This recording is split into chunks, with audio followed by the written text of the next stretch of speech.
Est-ce que vous voulez que je parle? Power for a day. Et vous entendez? Oh oui, le soleil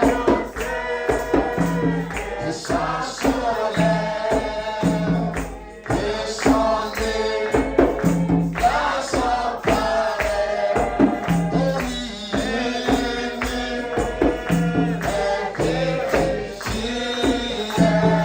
la cité bénie. Oh oui, plus de fardeau, plus de fardeau, à jamais pour baisser les coups de paix. Dieu, alléluia, qui t'est servi, c'est notre Daddy. Oh oui, au Salem, réponse, oui, oh oui, mon cœur te désire. Après ça, c'est son époux, l'église est sous. Oh oui, elle va toujours devant toi, sauveur,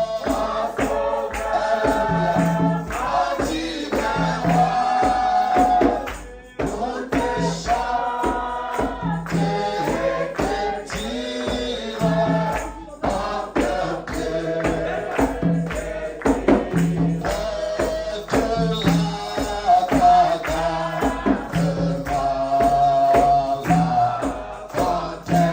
Est-ce que tu peux adorer ce matin?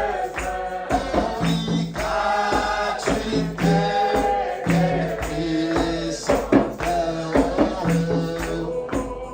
Tu t'appelles, oui, à la croix.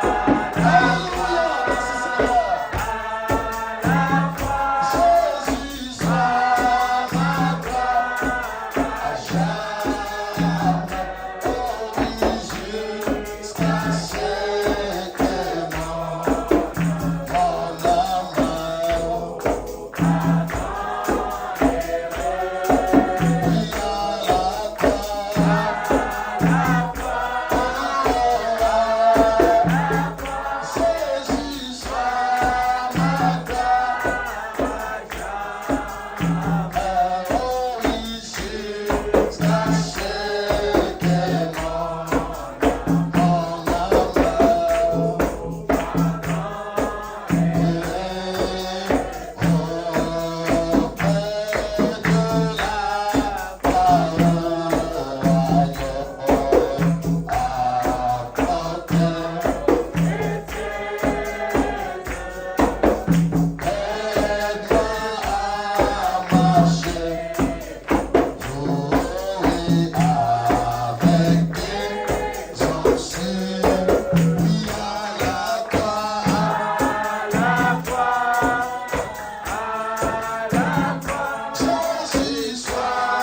mon amour chacun rentre par une montée spirituelle pour unir avec ta divinité. Seigneur, prends le contrôle de ce bâtiment. Nous mettons hors état de nuire tout esprit qui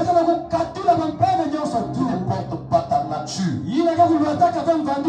Oh Dieu Tout-Puissant, et ceux qui sont venus, Père, et ton nécessité puisse rencontrer ta grâce ce matin, afin que nous puissions t'adorer en esprit. Écoute ta parole. Parle-nous, oh Dieu. Alors que nous voulons parler de ces quelques manifestations de l'esprit. Que ton nom soit manifeste. Alors que nous te prions ainsi. Dans le nom de Jésus-Christ. Amen. Devant le Seigneur.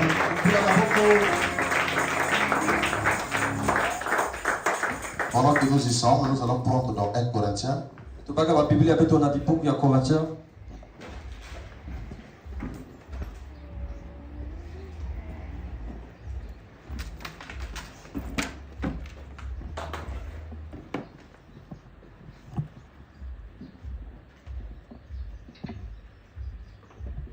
prenons dans 1 Corinthiens au chapitre 12.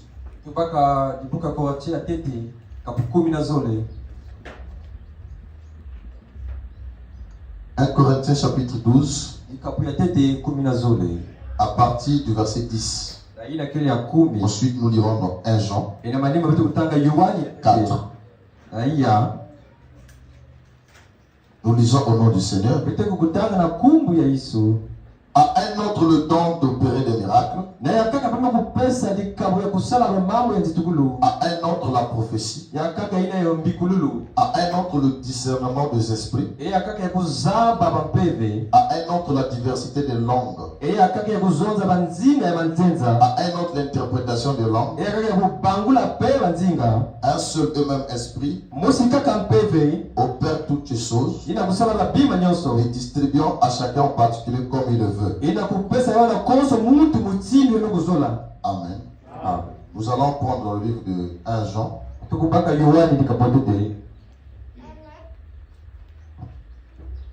1 Jean au chapitre 4.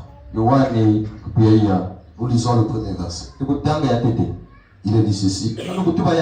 Bien-aimés, n'ajoutez pas foi à tout esprit, mais éprouvez les esprits pour savoir s'ils sont de Dieu, car plusieurs faux prophètes sont venus. Reconnaissez à ceci l'esprit de Dieu. Tout esprit qui confesse Jésus-Christ venu en chair et de Dieu. Nous disons Amen. Veuillez vous asseoir. Que Dieu bénisse sa parole. Encore je vous salue au nom du Seigneur Jésus-Christ. Nous sommes ce matin réunis autour de sa table pour essayer de parler un peu des choses qui concernent le royaume. Amen. Je vais parler ce matin sur le don du discernement. Nous sommes en train de voir beaucoup de temps. Et nous sommes encore au premier temps, qui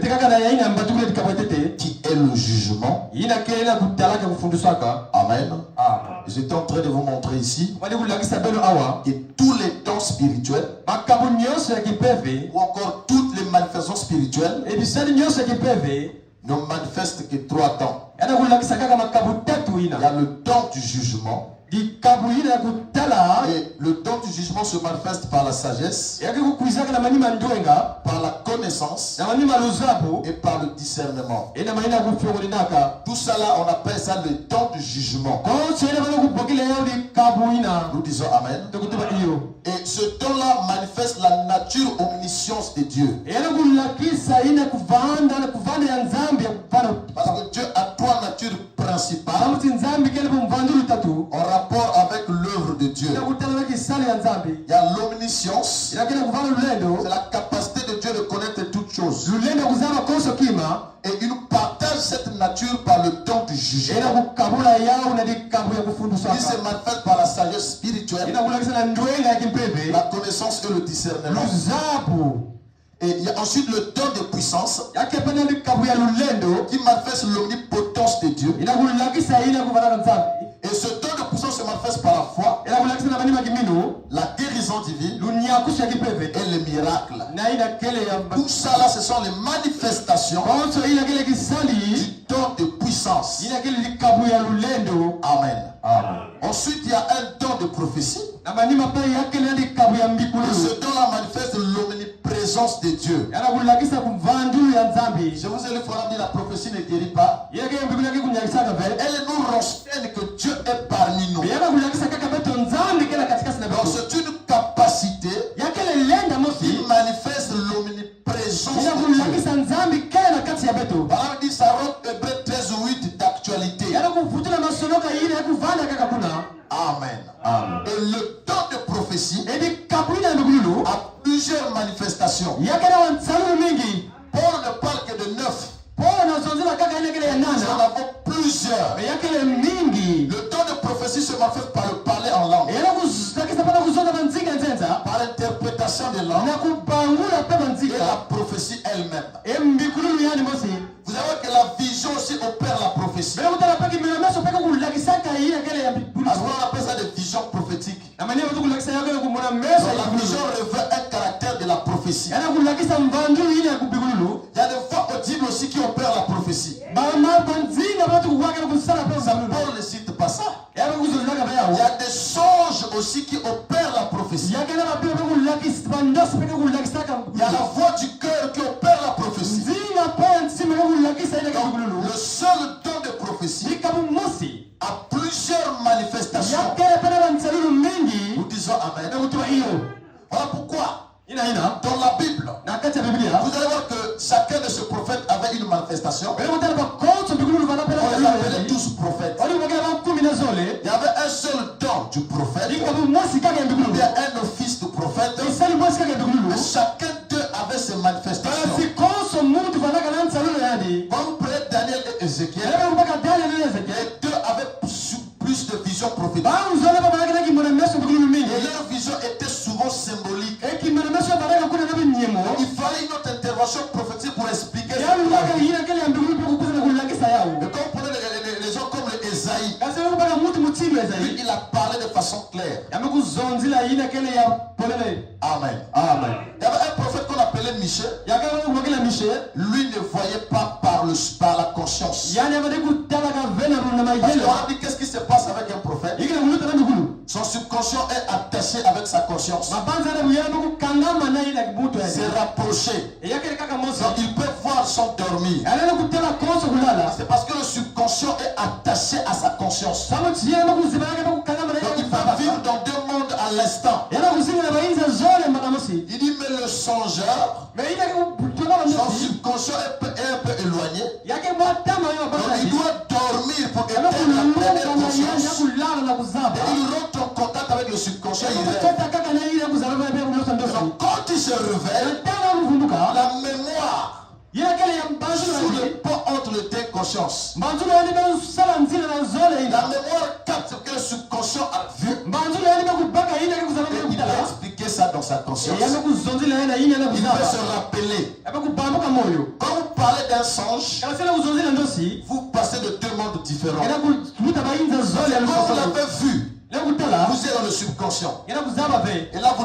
Votre mémoire est éteinte. Donc quand vous vous réveillez, c'est la mémoire qui reprend le songe que le subconscient a vu. Et il vous donne ça dans votre conscience. Vous vous rappelez des songes. J'ai vu telle chose. Et il y avait tout un prophète biblique qu'on appelait Michel, qui ne voyait qu'au moyen des songes. Amen. Amen. Donc le Saint-Esprit a plusieurs manifestations. Je lui frère madame dit, donc Jésus-Christ est le même hier, aujourd'hui et du 14 deuxième mois, je crois, 56, il dit que tout celui qui est né du Saint-Esprit doit avoir un don de l'Esprit. Est-ce que vous dites Amen? Il dit tous ceux-là qui sont nés du Saint-Esprit doivent avoir une manifestation du Saint-Esprit. Le Saint-Esprit de faire du message n'a pas de manifestation. Il a le Saint-Esprit depuis qu'il a cru. Il n'a aucune manifestation. Il ne croit pas aux manifestations. Vous avez reçu quel esprit? Amen. Amen. Le Saint-Esprit opère la vie. Il manifeste le gène en vous. Commencez alors à vivre la parole. Mais il a aussi des manifestations. Nous disons Amen. Et vraiment, tous les croyants sont appelés à manifester ces dons. Parce que ce sont les dons du corps. Et quand vous rentrez dans ce corps, la preuve que vous êtes rentré, c'est pour avoir chez vous l'un des dons du corps. Est-ce que quelqu'un peut dire Amen? C'est parce que nous avons seulement été paresseux. Voilà pourquoi notre Saint-Esprit, c'est seulement pour vivre comme les pharisiens. Quelqu'un peut arriver à ne pas voler sans le Saint-Esprit.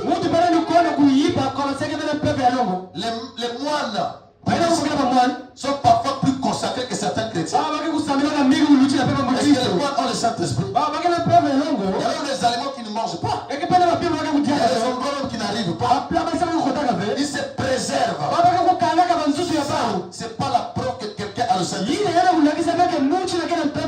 preuve que nous avons une église remplie du Saint-Esprit, c'est qu'elle apporte tout d'abord la vie. Les gens vivent la parole. Les gens voient la parole. Et les gens doivent manifester la parole. Est-ce que nous sommes d'accord? Alors, je vais parler un peu du don de discernement. J'aimerais que vous puissiez prêter vraiment attention. Parce que c'est un don qui cause beaucoup de problèmes dans le message. Il y a beaucoup d'interprétations par rapport au discernement. Nous disons se réserver aux prophètes. Avant vous lisez quelqu'un dire, si vous me voyez venir à la chair que je vous tourne le dos, c'est que je suis loin d'un démon. Vous savez là où ils ont pris ça? Nous allons fixer l'église ce matin. Alors je lis Fouanam ici, dans le discernement de l'esprit, du 8 3e mois 1960. Paragraphe 11, suivez ce qu'il dit. Il dit maintenant, nous avons, je crois que c'est une bonne chose pour nous, en tant que prédicateur, de suivre l'ordre qui nous est donné quand nous voyons le monde dans des choses comme celles que nous voyons ce matin. Nous avons reçu de Dieu l'ordre de discerner tous les esprits, éprouver les esprits. Le discernement est un ordre que Dieu donne aux chrétiens. Il dit, je crois que c'est une grande leçon pour l'église. Aujourd'hui, l'on peut enseigner ça dans l'église aujourd'hui. Le discernement de l'esprit. Parce qu'un chrétien doit y parvenir. Et il dit, éprouver les esprits et toutes choses, avoir le discernement de l'esprit. Amen. Amen. 12, il dit ceci. Je vais faire comprendre ceci à l'église ce matin. Bien que dans différentes dénominations, vous êtes quand même ensemble. L'église du Dieu vivant. Voici ce que je désire vous faire comprendre ce matin. En réalité, nous ne sommes pas divisés. Nous sommes des pierres qui sont taillées de différentes façons. Toutes pour la gloire de Dieu. Mais il y a bien, en ce jour où nous vivons, il y a tellement de choses en rapport avec les temps. Beaucoup de gens jugent d'autres par des temps que ce dernier a. On ne juge pas quelqu'un par rapport au temps qu'il a.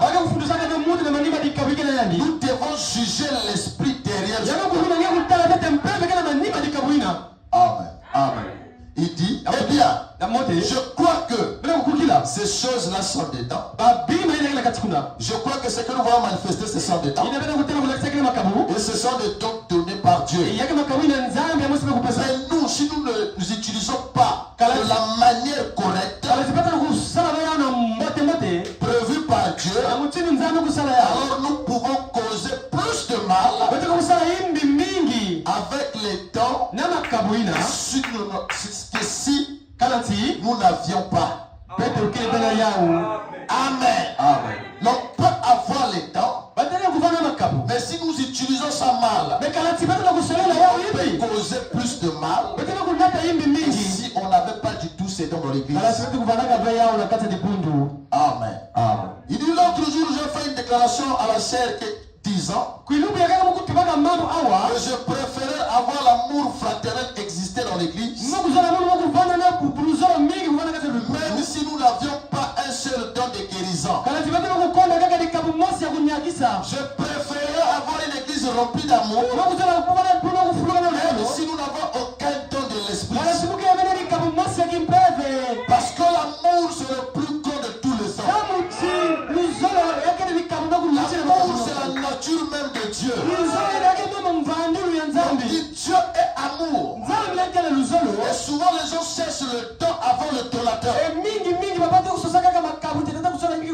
Voilà pourquoi il y a des problèmes dans le milieu de ceux qui ont des dons. Amen. ceci. Maintenant, si un homme vient avec un grand dent, peu importe s'il est membre de notre dénomination ou pas, ne jugez pas par la dénomination. Or, aujourd'hui, nous disons quand quelqu'un vient du message, un tabernacle, c'est un frère du message, on peut communier ensemble. Ne jugez pas par rapport à son église. Qu'il soit de telle église du tabernacle, jugez l'esprit derrière ce frère. Parce que le diable s'est infiltré par les esprits du message. Je ne cesse de le répéter et je répète encore que les démons du monde des ténèbres, ils se sont tenus une réunion. On dit comment séduire le message de Branham. Parce que son message est la vérité. Si on le laisse aller comme ça, ça va aider beaucoup de gens. Alors les démons avaient été inclinés. Alors il s'est levé. Il dit je sais ce qu'il faut faire. Et quand il s'est levé comme ça, il dit je sais ce qu'il faut faire. La vision montait beaucoup de démons dans les églises du message. Ils montaient dans les églises. Alors ils ont commencé à occuper des postes. C'est une vision spirituelle. Et la fois dernière, je vous ai lu ça poser la page 14.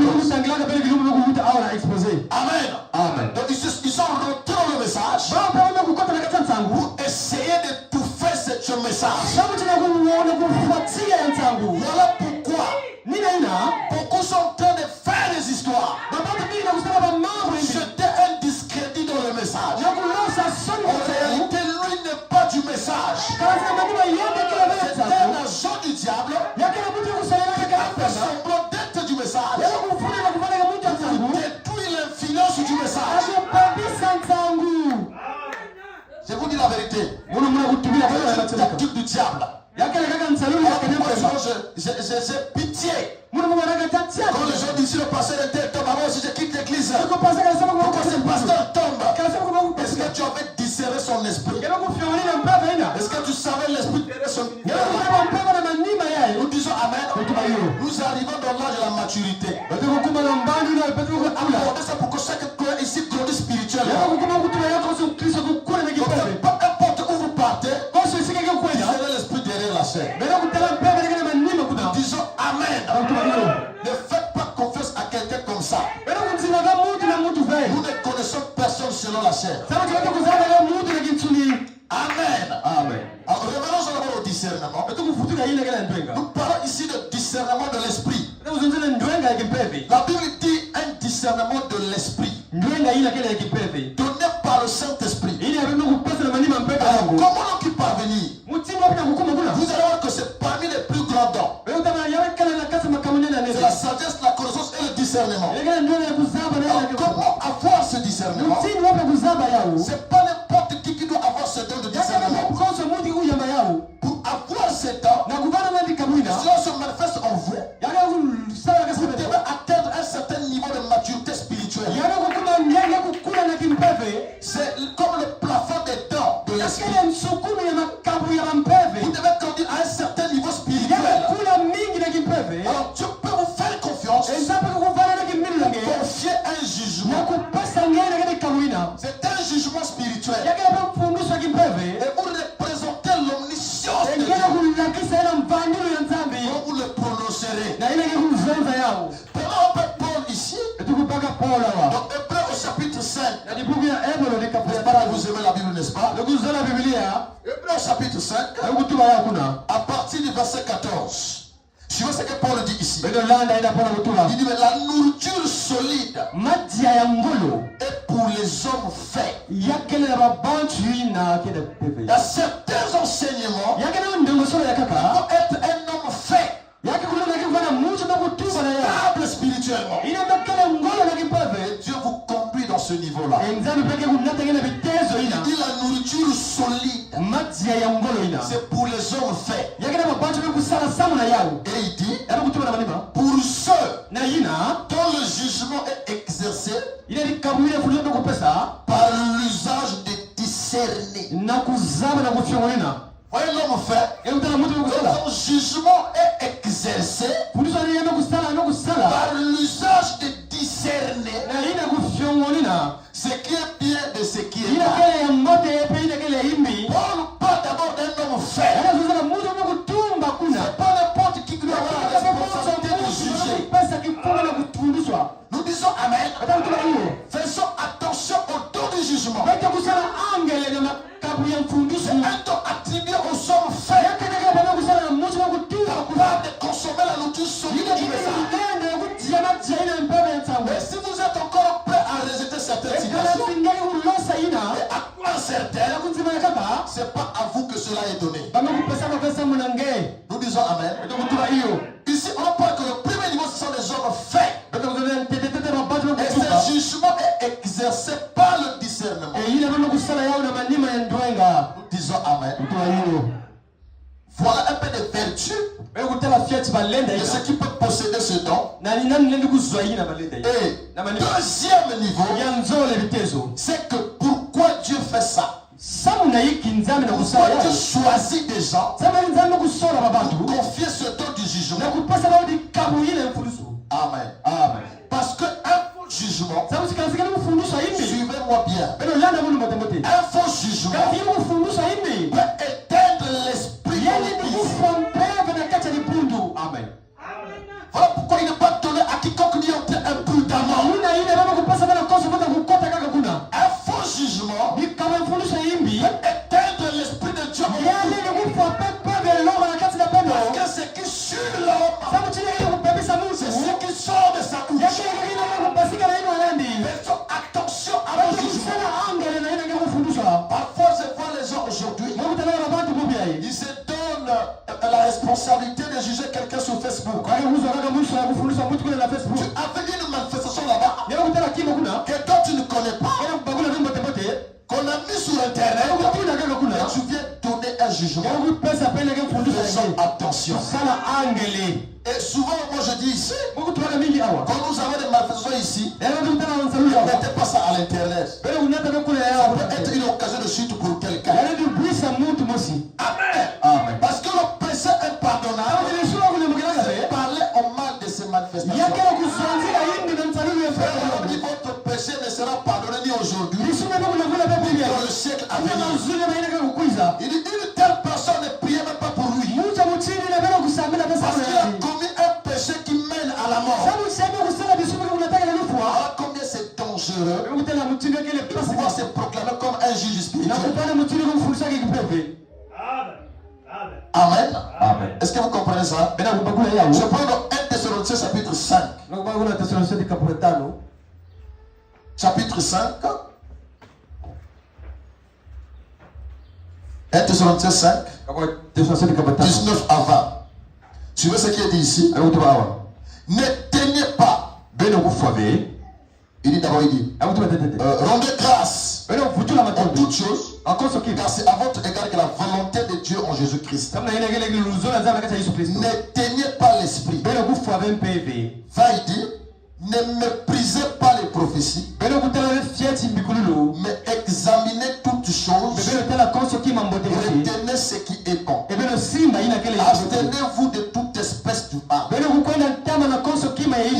tenez pas l'esprit. Comment l'éteindre? En méprisant les prophéties, en méprisant les manifestations de Dieu, mais examinez toutes choses.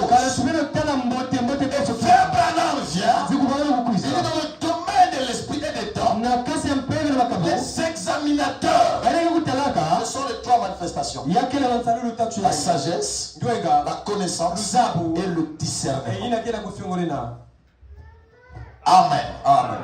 Voilà ces personnes-là, avec un certain niveau spirituel établi, on appelle des hommes faits. Ils sont dotés alors de ce pouvoir, de pouvoir juger un fait spirituel, pour discerner un esprit. Amen. Voilà pourquoi faisons attention, parce qu'on n'enseigne pas trop souvent ces choses-là. C'est un danger qui peut conduire à la mort spirituelle. Avoir prononcé un faux jugement. jugement. Quelqu'un qui a l'onction du Saint-Esprit. Amen. Amen. Ici, Awa. Et comment un homme peut avoir ce jugement? Dans 1 Corinthiens au chapitre 2. Ils sont en train de mettre là comme une toile de fond. 1 Corinthiens chapitre 2 verset 15. L'apôtre Paul dit ceci. Il dit, non, chapitre 2 verset 15. Il dit, l'homme spirituel, au contraire, juge de tout. Il est lui-même jugé par personne. Car il a connu la pensée du Seigneur pour l'esprit. Oh, nous avons la pensée de Christ. Disons amen. Voilà l'homme qui juge. L'homme spirituel. D'abord, il est fait. Il est spirituel. Voilà là un juge. Disons amen. Et tous les ministres, ce sont des juges. Amen. Quand les temps opèrent dans l'église, le premier juge c'est le pasteur. Frère Branham dit, c'est pendant que je prêche, un ministre est en chair. Les deux devraient se taire. Amen. Parce que l'esprit des prophètes est soumis aux prophètes. Il y a un esprit des prophètes dans le temps. Et le prophète derrière la scène. Il dit les prophètes de l'Ancien Testament. Ce sont les Éphésiens 4 dans le Nouveau Testament. Cet esprit de la prophétie est soumis au prophète derrière la scène. Disons amen. Il peut se lever donner un message. Comme pour briser l'ordre. À ce moment-là, le juge est derrière la chaîne. Vous vous taisez dans la salle. Amen. Après avoir mis l'ordre comme ça, on va opérer dans une chambre quelque part et tout le temps. Pendant qu'il prêchait, je crois que ça traduit sur la montagne, quelque chose comme ça. Il s'est levé et commencé à prophétiser. Le prophète de la chair s'est arrêté. Après, il a dit Dieu a voulu nous parler. Le jugement était devant le prophète. Il s'était terre pour écouter son message. Disons amen. Nous disons amen. Pourquoi le temps de jugement opère avec des hommes mûrs, des hommes spirituels. Amen. Des hommes qui ne peuvent pas éteindre l'esprit. Ils sont sensibles aux manifestations. Lorsqu'ils voient une manifestation, ils discernent que ça c'est Dieu. Ils se mettent au garde-à-vous. Ils reçoivent la pensée de Dieu. Amen. Amen. Voyez-vous? Donc je voudrais dire ici que ce temps-là est controversé. Mais on va rentrer dedans. Alors, on va rentrer dans le discernement. Pourquoi ce temps-là est controversé? Parce qu'il y a 4 niveaux de discernement. Suivez ici. Ah, mon tableau là, vraiment, il faut qu'on me le libère. Sers-moi d'abord le tableau ici. Il y a 4 niveaux de discernement. Le premier niveau, on appelle ça le jugement charnel. Amen. Le jugement charnel. Ce discernement, le discernement charnel, excusez-moi. On appelle ça le discernement charnel. Ceux qui discernent charnellement, ils jugent par rapport aux émotions, par rapport aux apparences, par rapport au temps. Suivez-moi bien. Ça c'est le premier niveau du discernement. C'était un jugement ou bien un discernement charnel. Et le deuxième, c'est le discernement. Le deuxième, on appelle ça le discernement. Le discernement de l'esprit. Suivez. Ceci n'est pas un don à part entier. Voilà, tous ceux qui ont le Saint-Esprit, ils ont un discernement spirituel à un certain niveau. Ce n'est pas le temps mais la nature de l'Esprit. Ça leur produit un certain discernement de choses. On appelle ça le discernement de l'Esprit. Encore un discernement spirituel. Et tous les fils qui ont le Saint-Esprit, ils ont ce discernement-là. C'est ça que 1 Jean 4 parle. Là où nous venons de lire. Il dit, bien-aimé, n'ajoutez pas foi à tous les esprits, mais discernez. Ça, c'est donné à tout le monde. Nous disons Amen. Et le troisième discernement, ou bien le troisième niveau de discernement, c'est le discernement, ou bien le don du discernement. Le don du discernement. Ici, c'est un don par rapport à 1 Corinthiens chapitre 12. Lui là, il a un don du discernement. On dirait du fait qu'il a un discernement spirituel par le Saint-Esprit. Mais lui, il a le don du discernement. Nous disons Amen. Il y a une différence entre une simple manifestation et un don. Parce que le don selon Hébreux 4, ça doit rendre témoignage de ce don. Nous disons Amen. Et le quatrième niveau du discernement, c'est ce que nous appelons par le discernement prophétique. Amen. C'est ce que nous appelons par le discernement prophétique. Voilà pourquoi vous allez voir qu'il y a tant de confusion en rapport avec le discernement. Donc, quand quelqu'un parle du discernement, dans les écrits du message, on revoit le discernement prophétique. Moi aussi, j'ai tourné le temps. Mais le Saint-Esprit produit un discernement. Et nous avons un don du discernement. Il doit opérer dans l'église. Amen. Les gens ont seulement été paresseux pour ramener tout à Frère Branham. Après la grâce, après le calvaire, toute manifestation devient une grâce partagée. Une bénédiction commune pour le peuple de Dieu. Jésus a dit après la croix, tout ce que je suis, vous en êtes héritiers. A été donné, c'est là que ça appartient à vous de l'utiliser. Amen. Il y a un niveau du discernement prophétique. Et dans ce discernement prophétique, les chrétiens, l'épouse, doivent aussi arriver là.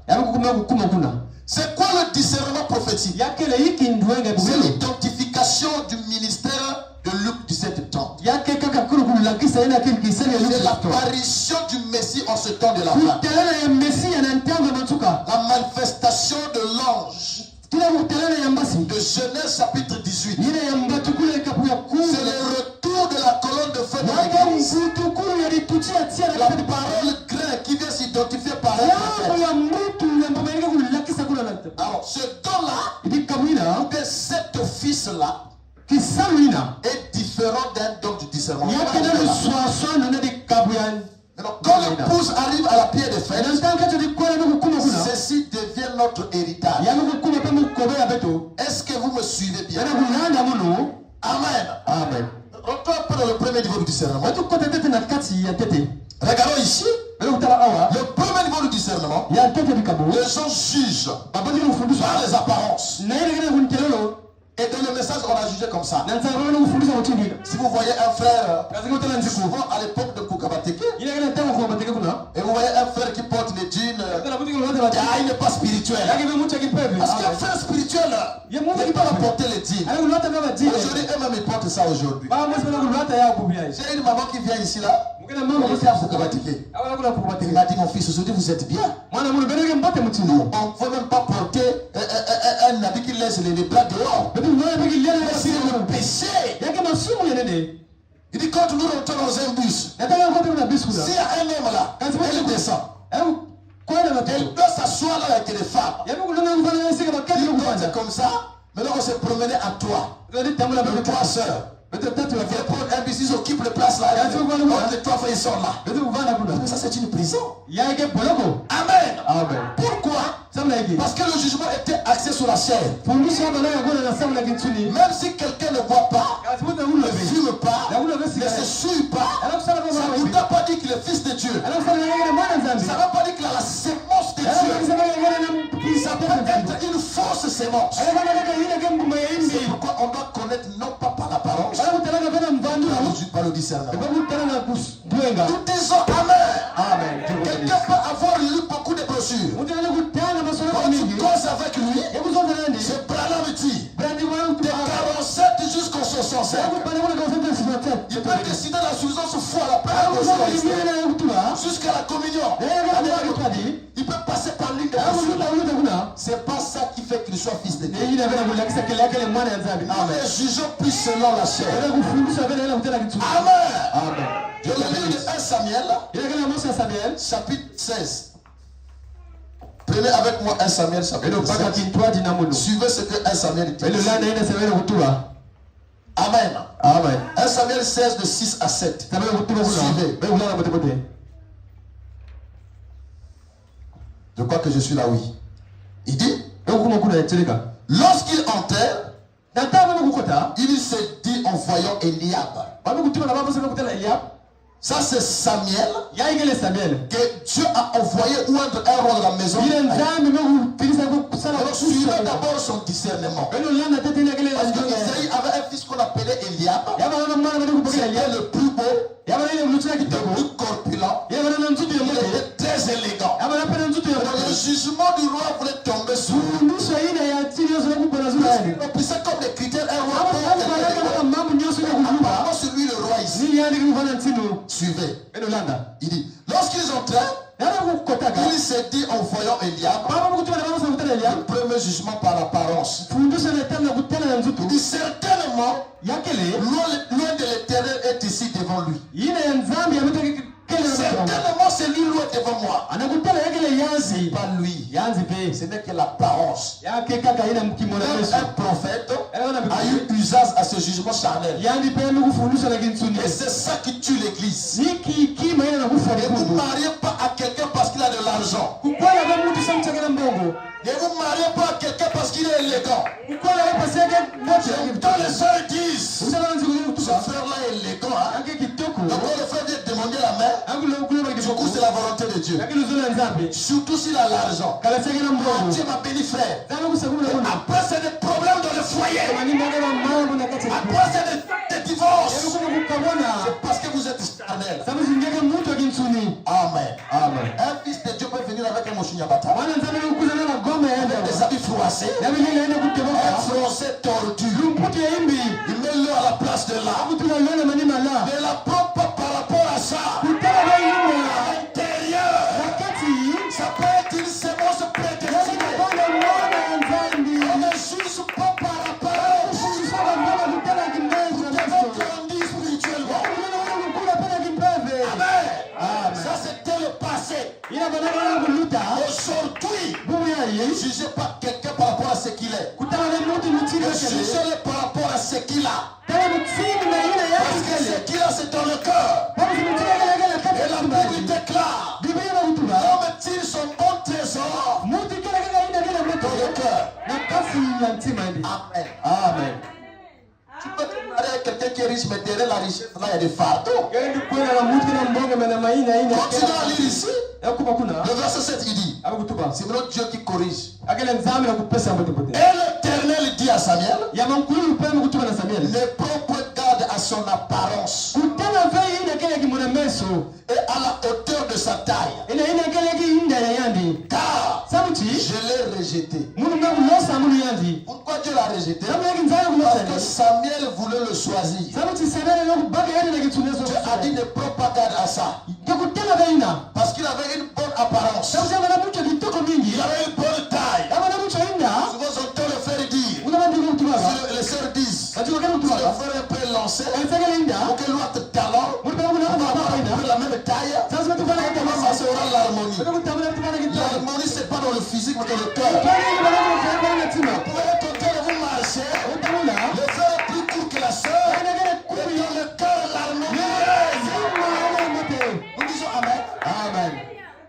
grandir spirituellement, frère. Ces choses-là. La soeur là n'a pas étudié. Je ne veux pas la marier. C'est quel discernement ça? Nous disons Amen. Si c'est une fille de Dieu, qui sera bien avec elle à la maison. Amen. J'aimerais casser notre esprit. On ne se marie pas à cause de la virginité. Amen. L'unisseur n'est pas acceptable parce qu'elle est vierge. Elle peut être vierge mais une sorcière. Nous disons Amen. La virginité n'est pas le critère du mariage. Et ça va être quelqu'un, une bonne fille de Dieu. Nous disons Amen. La vraie virginité, c'est celle du cœur. Parce que celle de la chair ne dure pas. La première nuit, elle est partie. Vous allez vivre comment? Parce que ton critère de choix est parti. Dans l'instant, ton mariage est parti. Parce que c'est ça que tu as choisi. Comment ferais-tu? Alors, quand je les vois, il y a des pasteurs qui continuent à suer les vierges. Derrière la serre. Il les suit dans l'église. Parce que c'était son critère de mariage. Puisqu'il n'a plus ça, il continue à séduire les sœurs. Derrière la serre. Nous disons Amen. Pour que ces esprits dehors. On marie une fille de Dieu. Parce qu'elle a l'expérience avec Dieu. Elle est une fille de Dieu. Elle sait parler français ou pas, ça m'est égal. Elle ou pas, ça m'est égal. Qu'elle soit brune ou noire, ça m'est égal. Nous sommes des noirs. Nous sommes des critères charnels, frère. Quand j'ai eu une sorte de thé clair, peut être beau de figure. Mais l'homme est mauvaise, on dira quoi? Nous disons Amen. Si l'homme est mauvaise, on dira quoi? On dira quoi? Amen. Par exemple, la beauté est du diable. La beauté est du diable. Je peux dire Amen. Une soeur est belle. Il n'arrive pas à produire de sa beauté selon la parole. Sa beauté est une malédiction pour elle. Ça va la conduire en enfer à cause de ça. Nous devons être corrects avec la parole. Discernement. Le prophète dit, l'Éternel dit à Samuel, ne prends pas garde à son apparence, ni à la hauteur de sa taille, car je l'ai rejeté. L'Éternel ne considère pas ce que l'homme considère. L'homme regarde à ce qui frappe les yeux, mais l'Éternel regarde le cœur. Amen. Voyez-vous le jugement? À que te faire une keyimbi. Quoi? Est-ce que tu connais l'état de son âme? Amen. La beauté n'est pas physique. La beauté est intérieure. C'est ça la beauté de Dieu. Quel est notre jugement? Samuel dit, l'homme regarde ce qui frappe aux yeux. L'Éternel regarde ce qui frappe le cœur. Un fils doit regarder avec le cœur. Le discernement charnel produit des émotions. Et nous sommes souvent conduits par les apparences. Amen. Ils sont conduits par 3 dispensations. Par les apparences, les émotions et la logique. Donc ils suivent le discernement charnel, ils suivent les apparences, les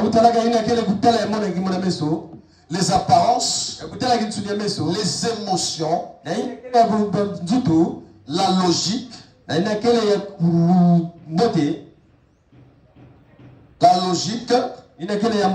les écritures. On va arriver là. Suivez ça. C'est ça qu'on appelle le discernement naturel ou charnel. Amen. Il juge par rapport aux émotions. Ne jugez pas quelqu'un parce que vous avez eu un différend. Amen. Il se peut qu'il a mal géré ça. Il a mal géré ça. Et peut-être qu'il s'est enflammé, il s'est battu. Par rapport à ça, nous voyons les émotions. Et la logique, c'est le discernement psychologique.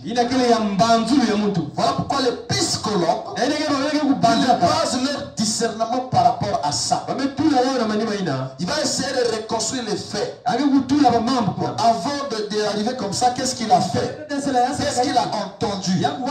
Il fréquente qui? Il va donner un jugement, un discernement qui est charnel. Parfois ils peuvent se rapprocher de la vraie chose. Parfois ils échouent. Amen. Amen. Il y a un autre discernement. C'est le discernement charnel. Il a un niveau qu'on appelle le discernement des Écritures. Vous avez déjà entendu ça? Quelqu'un qui a un domier qui a fait un songe, il va expliquer à son frère. Quand j'ai fait un songe, j'ai vu ça. Donc lui va tenter de discerner ses songes par rapport aux Écritures. Il peut dire, j'ai fait un songe. Je vois que j'étais avec une femme. La Bible dit que la femme représente l'Église. Qui a déjà entendu ça? Il va commencer à discerner avec l'écriture. Bon, le vent, ça signifie ça, les guerres. Ça, c'est ça. C'est un discernement charnel. Malgré qu'il applique les écritures, mais c'est charnel. Parce que Frère Branham dit, un don de l'esprit doit être discerné par un autre don de l'esprit. Le discernement que nous parlons ici, qui discerne les messages, c'est un don de l'esprit. C'est pas prendre une écriture pour tenter d'expliquer. Pas de ça. Disons Amen. Amen. Voilà pourquoi il y a beaucoup de gens qui parlent de ça. Vraiment, c'est un jugement. Sauf que tu avais la parole dit, tu peux taper à côté. Parce que ça peut ne pas avoir les mêmes définitions. Ça peut être deux songes pareils, deux applications différentes. Donc il faut un don de l'esprit. Il va discerner ce don de l'esprit. Amen. Amen. C'est là que nous avons donné de faux jugements. Parce que nous étions charnels. Frère Branham dit ceci. Dans la brochure, que faut-il faire pour mener la vie chrétienne? Nous allons lire ça rapidement.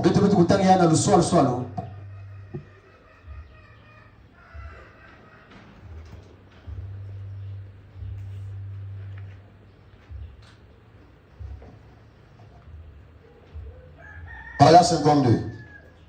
Il dit ceci. Aujourd'hui, ou bien, on fonde beaucoup de choses sur l'intellectualisme. Il y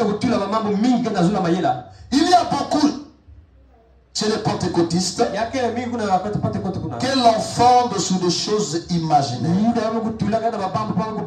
sur des émotions. Eh bien, ne prenez pas un substitut alors que les cieux de la Pentecôte sont pleins de choses véritables. Amen. Amen. Ne prenez pas ces petites émotions, petites sensations, un peu d'huile qui tombe de vos mains, ou le visage ensanglanté. Ne prenez pas ces petites émotions alors que les cieux de Dieu sont pleins de véritables authentiques convictions de la Pentecôte. Amen. Ne prenez pas ces émotions-là. Parce que notre Dieu a plein de ses temps. Il veut nous en donner. Amen. Amen. Ça, c'est le discernement charnel. Alors, je prends le deuxième discernement. Amen. Amen. Le discernement de l'esprit, comme on vient de dire, et le discernement du Saint-Esprit. Un chrétien peut avoir un discernement du Saint-Esprit. Et c'est quoi ce discernement? C'est une capacité de reconnaître ces faits qui sont prophétiques, en identifiant la volonté de Dieu avec l'erreur. Amen. Amen. Le Saint-Esprit en tant que baptême nous produit un certain discernement. C'est pourquoi Paul dit dans Romains au chapitre 8, de 12 à 13. Il est en train de parler ici d'un jugement par le Saint-Esprit et d'un discernement par l'Esprit. Romains chapitre 8, de 12 à 13, il dit ceci. Ainsi donc, frères, nous ne sommes point redevables à la chair pour vivre selon la chair. Si vous vivez selon la chair, je crois que je suis là, oui. Si vous vivez selon la chair, vous mourrez. Mais si par l'esprit vous faites mourir les actions du corps, vous vivrez. Tous ceux qui sont conduits par l'esprit sont fils de Dieu. Voilà pour le discernement du niveau de l'esprit. Tous les frères, ils sont baptisés du Saint-Esprit. Ils ont un certain discernement plutôt de l'esprit. Paul dit les fils de Dieu sont conduits par l'esprit. Ce discernement permet d'identifier la volonté de Dieu. Permet d'identifier l'erreur.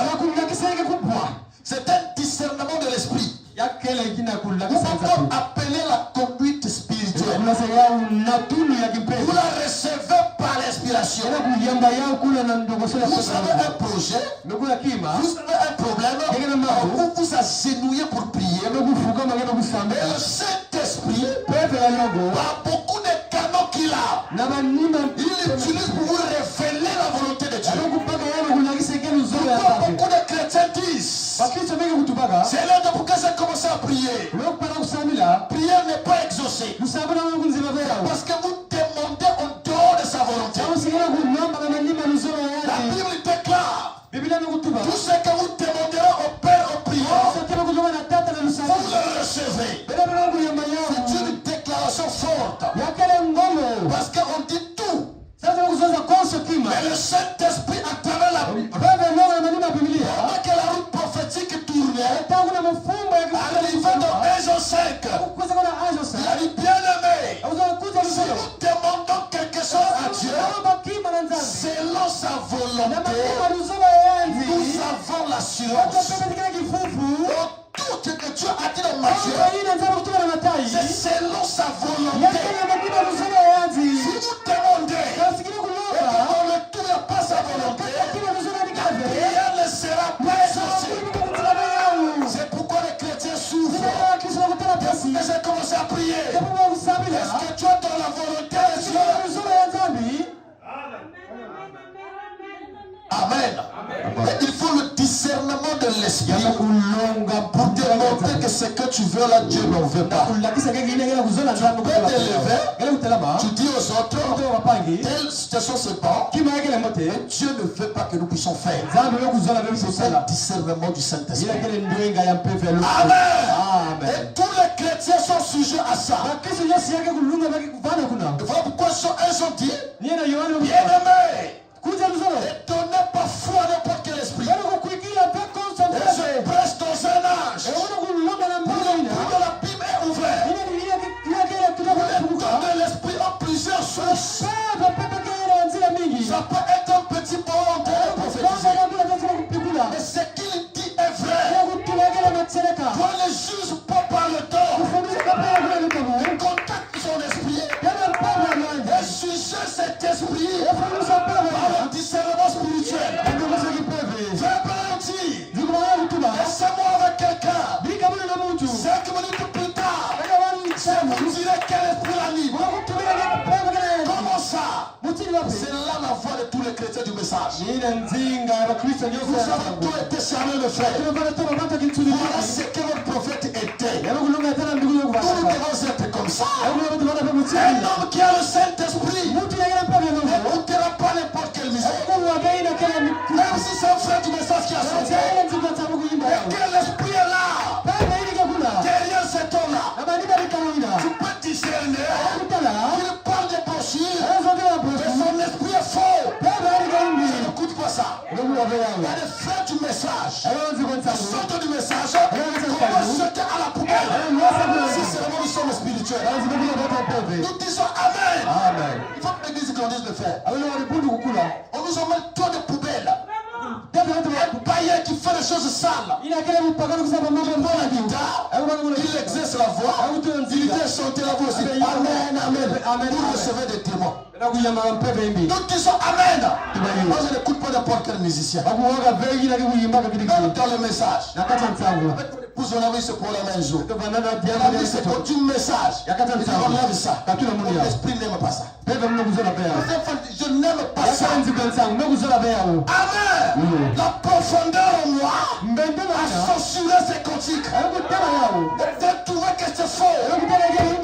Et ce discernement, au-delà des citations, c'est une vertu spirituelle. Ça peut ou ne pas être écrit. Tu as Dieu, tu es en contact avec l'esprit. Tu sauras que l'esprit là est faux. Amen.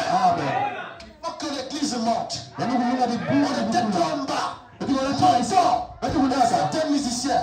On ne peut plus inviter chanter ici. Je vous dis ce qui est vrai. Amen. Vous la voyez chanter comme une actrice de cinéma. Même la lunette et tout. Le païen est comme ça. Et c'est le genre le plus connu du message. Ne jugez pas par rapport à l'apparence. Gardez le fruit de cet arbre. Amen. Les chrétiens, faisons attention. Si les gens du message avaient nos apéritifs organisés comme chez les païens. D'ailleurs, je ne crois pas aux apéritifs. Je ne crois pas ça. C'est diabolique. Je n'ai pas une écriture pour ça. Abraham déclare un enseignement. Est-ce que vous voulez que je parle?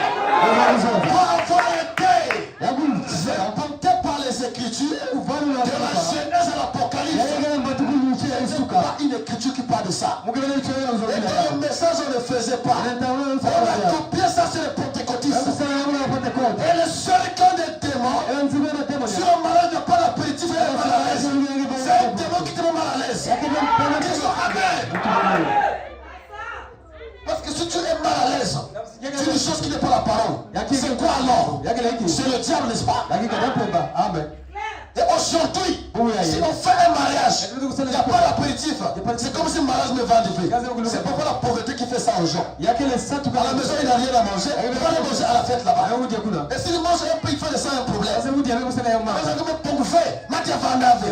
que c'est toi tu ne manges pas? Amen. Comment un mariage c'est nous ici? Ici le mariage est difficile. C'est des gros de dépenses. On doit imposer au frère de nourrir les païens comme ça. Sur le discernement, ça va sortir de l'église. C'est vous dire ce qui est vrai. Et je m'accuse où vous voulez.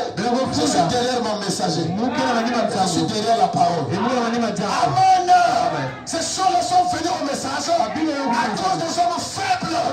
Dieu rien à faire. Les autres qui pèsent pour une petite dîme. Je dis la vérité, je vais partir. Si quelqu'un peut sauver pour la vérité, il n'a qu'à partir. Disons Amen. On ne passe pas pour ça. Nous avons une vision. On va donner les hommes à Dieu. C'est pourquoi Dieu nous perd plus aux églises. Je n'aime pas ces saletés-là. On donne la masse nuptiale. Vous avez fait une danse. Vous dites bien marche. Tamboula même français qui passe là dedans. Tamboula kupina. Tamboula de kuela. Marche nuptiale. Kupina de kuela. Danse nuptiale, c'est deux choses. La parole dit marche nuptiale. Vous dansez nuptiale. On prend les jeunes filles. Qui sont la fille. On leur apprend la parole. Ils ont les danses comme ça. Et ça existe à gauche. Vous appelez ça église du message. Si par là vous rêvez aujourd'hui, il va pleurer ce message. Nous disons Amen. Aujourd'hui, les vrais enfants de Dieu, ils peuvent poser pour la parole sur là. Je vous dis ce qui est vrai. Ils sont rares. Pourquoi? Parce que le discernement n'est pas. Il n'y a pas le discernement. Et quand vous parlez de ça, petit ami serré là, il roule encore. Parce qu'on ne voit que le péché et tout. Parce que Paul m'avait dit ça. Il dit mais oui. Et voilà me dit que tout un prophète rouge de honte verra le péché. Amen. Au départ, c'était difficile à prendre. Quand fin du message est tombé, aujourd'hui c'est monnaie courante. Amen. Qu'est-ce qui se passe? La vraie parole a été retirée. Nous sommes venus trop près de la frontière. On dose les mêmes doses que eux. Tu vois le CBL des chrétiens. Ils sont en train de danser. Quand vous dansez comme ça, les doses de la fille d'Hérodias. On réclamer la tête de Balaam sur le plat. Condamner ces choses-là. Disons Amen. Aujourd'hui, les gens réclament la tête de Balaam. Ton message a été fort. Nous ferons ce qu'Hérodias nous a enseigné. Hérodias, c'est le monde. Il est deux Nigériens qui a sauté là-bas. On saute en anglais. La soeur ne connaît pas l'anglais. Comment les témoins là? Mais quand c'est anglais que me savent, tu t'en sur quoi?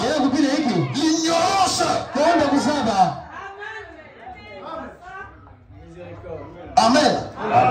Il faut avoir un discernement de la parole. Et tous les chrétiens doivent arriver là. Comment avec ces désordres là tu peux traiter avec nous? Amen. Vous arrivez chez un frère. Qui est là du matin au soir. Des novelas et tout. Un frère qui a Dieu ne va pas regarder ça. Vous dites ce qui est vrai. Si vous regardez ça, Dieu est quelque part. Quittez votre cœur. Les hommes qui s'embrassent là. Quand tu regardes ça, tu as pourquoi? Ton âme juge quoi là? Nous disons Amen. Ramenez la pureté dans la parole. Et les deux vont s'opérer. Ramenez ce message. Comme à l'origine. Et les puissants de Dieu vont se manifester. Tu es faible dans la foi. Faible. Vous demandez à une chrétienne ou un chrétien, prie. Vous écoutez la prière. Faites-moi morner. C'est comme un morné. Amen. Et c'est ça que nous avons comme église. Nous avons une marche à faire. Mais on doit arriver quelque part.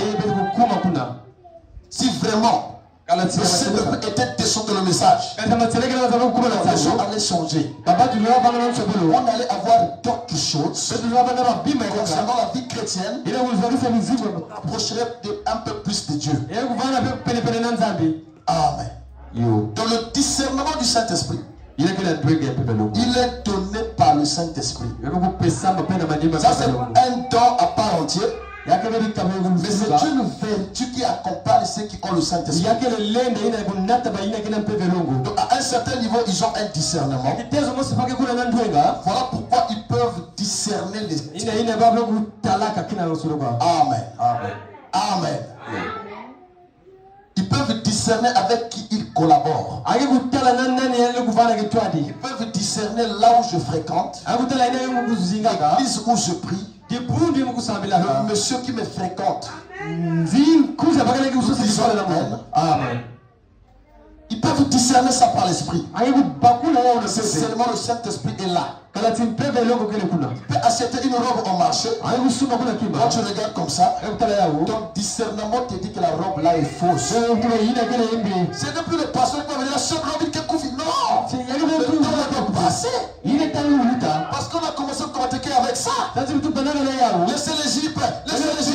On doit évoluer. Amen. Il faut qu'il y ait un discernement spirituel. Pour l'heure du culte arrive, tu sais que c'est l'heure du culte. On ne va pas te chercher à la maison. Venez à l'église, venez à l'église. C'est un manque de zèle. Nous disons Amen. C'est un manque de zèle. Que le chrétien du message soit un chrétien qui est spirituel. Parce que nous disons quoi? Que ce message restaure l'esprit dans l'église. En réalité, c'est nous qui allons avoir plus de manifestations que n'importe quelle congrégation au monde. Parce que chez nous, c'est le retour au baptême du Saint-Esprit. Amen. Mais bizarrement, l'église est en train de se vautrer. Il faut que Dieu ait des témoins. Et je sais que Dieu a ses enfants là ce matin. La sœur qui prend notre potion pour la parole. Peu importe la pauvreté, la richesse, il y a des gens qui prennent notre potion pour le bien. Amen. Ça, c'est le jugement par le Saint-Esprit. Encore le discernement spirituel. Disons Amen. Amen. Est-ce qu'on peut dire Amen à ça? Il y a beaucoup d'écritures qui parlent de ça. Je peux le lire ici. Et vous pouvez prendre dans Romains chapitre 8, de 12 à 13. Et vous pouvez aussi prendre Romains 8, de 26 à 24. Donc il y a 1 Corinthiens chapitre 12, 1 Jean, il y a beaucoup d'écritures. Alors, je voudrais venir ici par notre sujet. Pour le temps du discernement. Amen. Les deux sont dans le Saint-Esprit. Un jugement, un discernement, un certain niveau par l'Esprit. Et l'autre, le même esprit, a conféré ça comme un temps. Il y a une dose un peu plus élevée. Parce que pour lui, c'était un temps. Alors, le temps du discernement, c'est dans 1 Corinthiens chapitre 12. 1 Corinthiens chapitre 12, à partir du verset 10. La Bible dit ceci. Je répète, on avait déjà dit ça, je répète, c'est mon écriture. Un autre le temps d'opérer les miracles. Un autre le temps de prophétie. Un autre le discernement des esprits. Discernement des esprits est un temps. Amen. Et ce discernement-là est différent du discernement charnel. Et c'est différent du discernement de l'esprit. Mais ça, c'est le discernement en tant que temps. Maintenant, prenez. Qu'est-ce que ce discernement fait? Elle vient séparer. Elle sépare le bien du mal.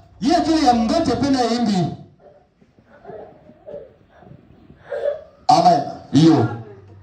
Quand vous avez un discernement spirituel, vous saurez ce qui est bien et ce qui est faux.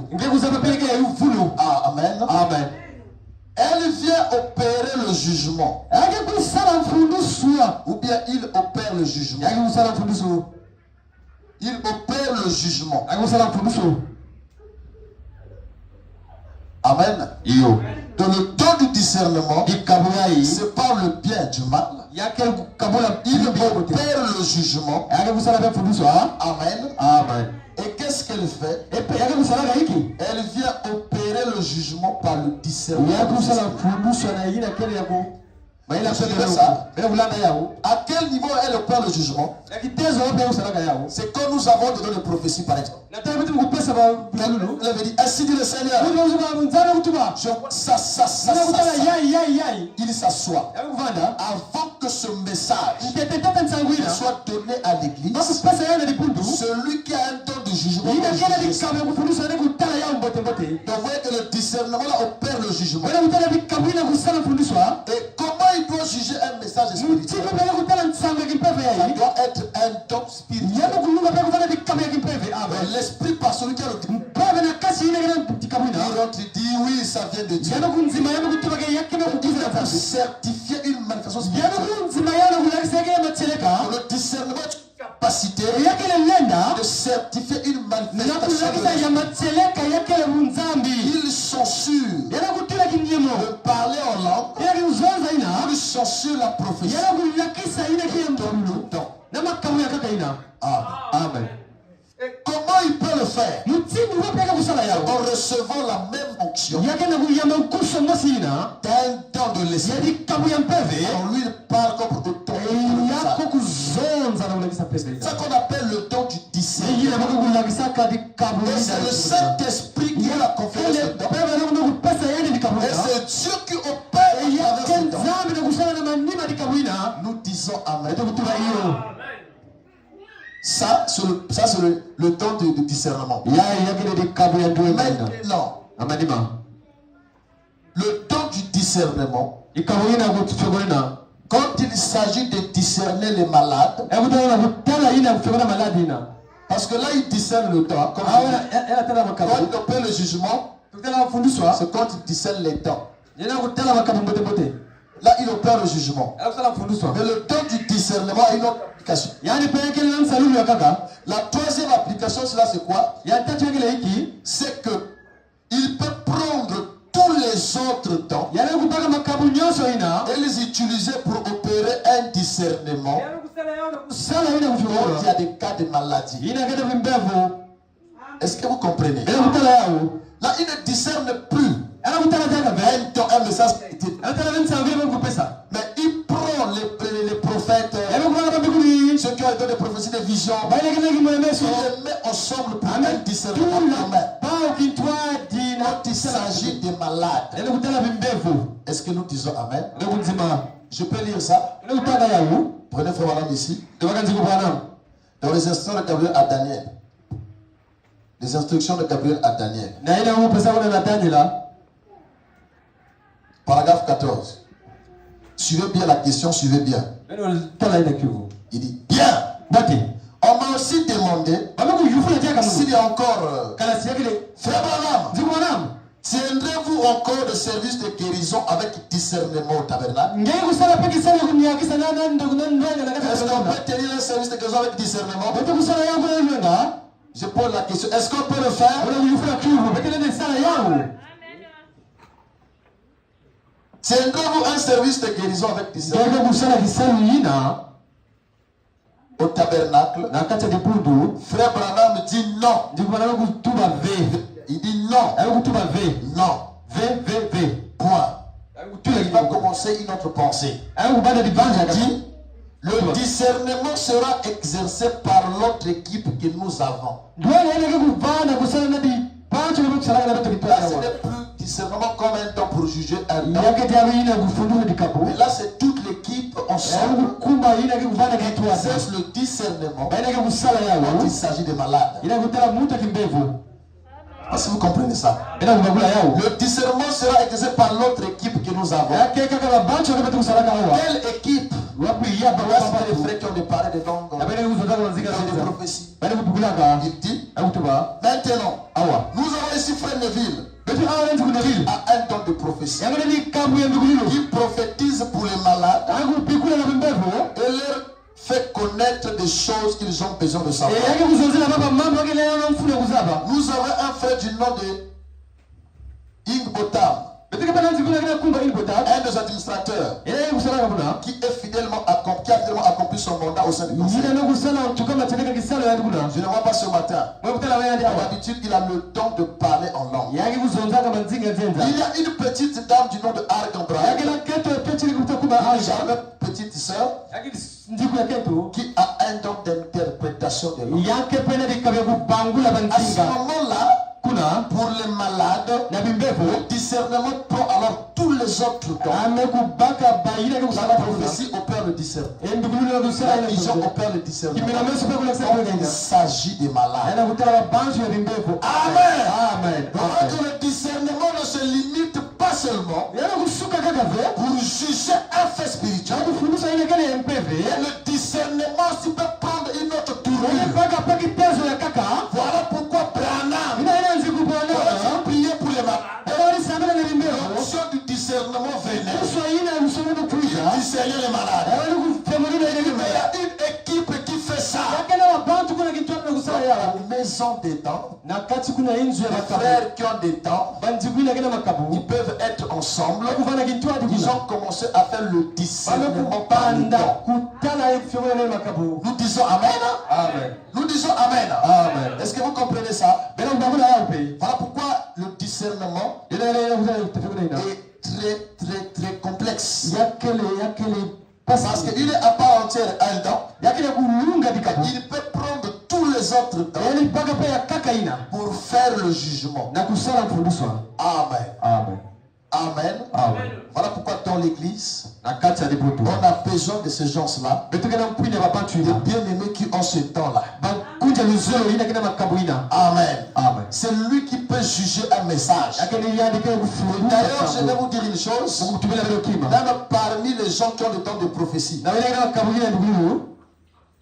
et ils exercent un discernement par le temps. Quand l'autre prophétise, tu peux voir tout ce qu'on a tête. En fait, il a discerné ça et parce qu'il est encore un même canal.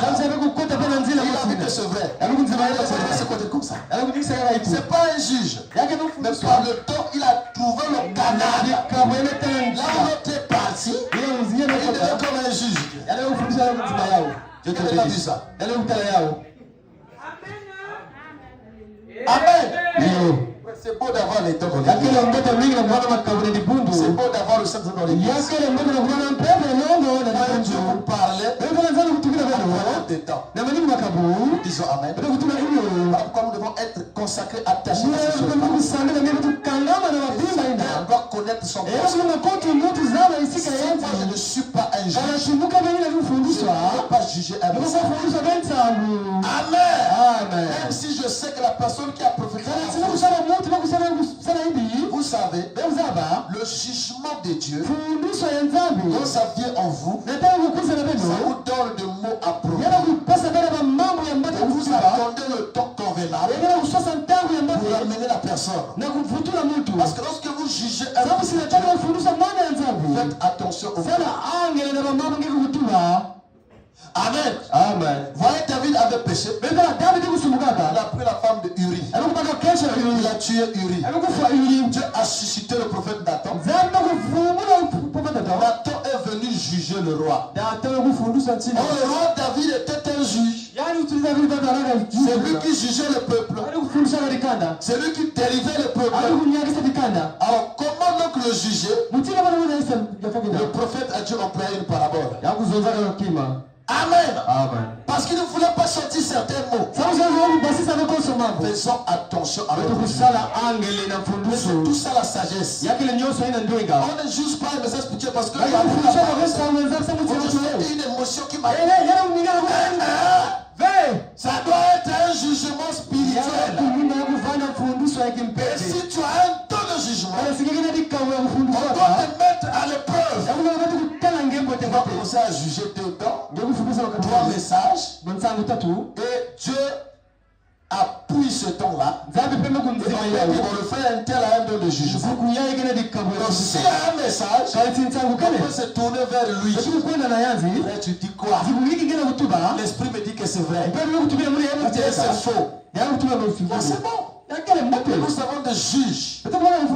Quand le message sort, comment tu trouves ça? Je pense que ça c'est déjà quel jugement qui commence comme ça. Ça prouve qu'il ne sait pas ce qu'il fait. Amen. Amen. Nous sommes charnels. Ça, tu juges par l'émotion ou la parole. Un message peut sembler bizarre de Dieu. C'est ainsi tu le sais. Frère Branham me dit oui et non, ce sont les réponses de Dieu. Dieu toujours de dire oui. Parfois il dit non. Parfois il corrige. Parfois il réprimande. Amen. Amen. Mais non, le problème c'est quelle est la différence entre ce jugement-là, ce discernement, le temps du discernement, et le discernement prophétique? Ça aussi c'est un discernement prophétique à un certain niveau. Parce que le Saint-Esprit est l'esprit de la prophétie. Quand tu le parles, ce qu'il dit est prophétique. Quelle différence entre les deux dons Non. Parce que celui qui a un don de discernement, il veut se tenir là, devant la chair, et commencer à discerner. Nous disons Amen. Amen. Il peut voir et dire la même chose. Le message sort de la même manière. C'est le même contenu. Alors c'est quoi la différence?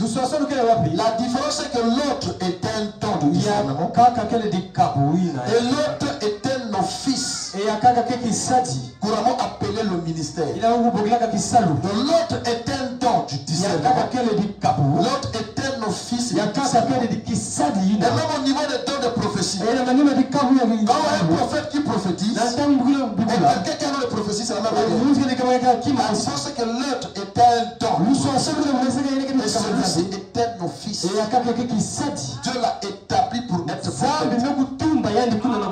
Je lis frère Branham ici. Il est dit dans la brochure questions et réponses du 31. Je vais lire ça rapidement avant de citer.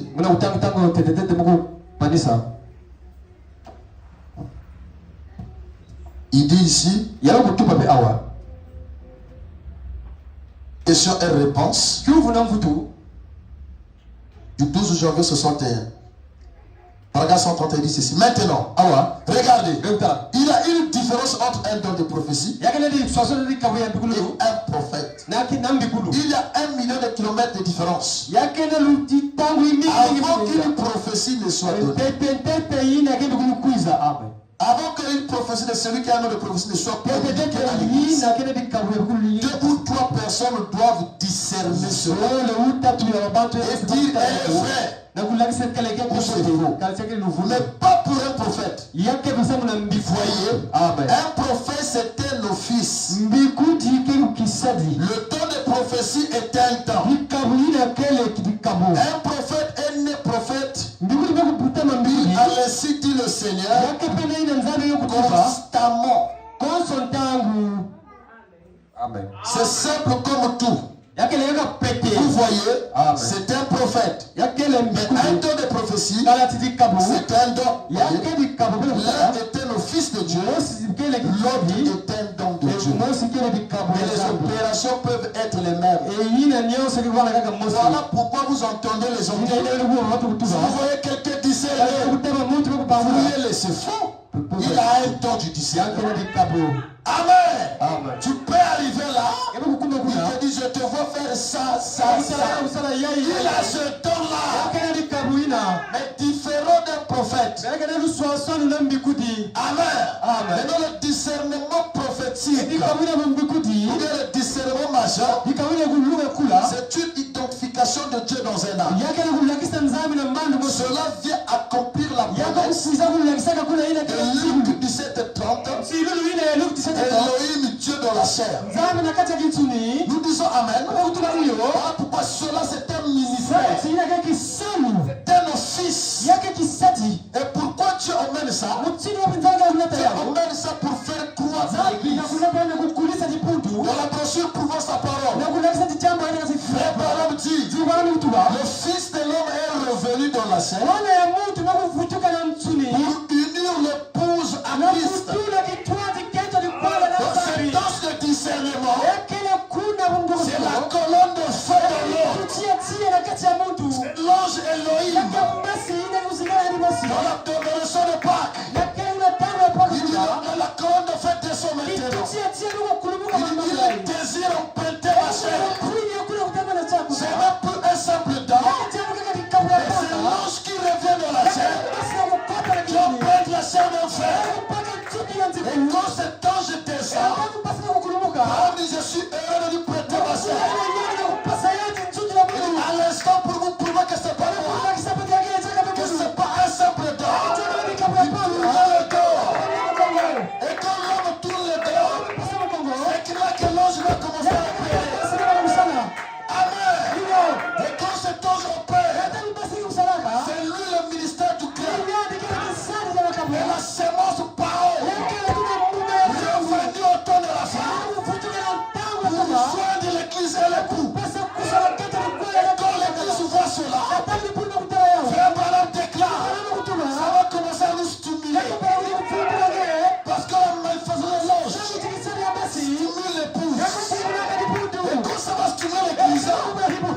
se lever, et quand l'épouse va se lever, l'épouse rentre dans un mariage.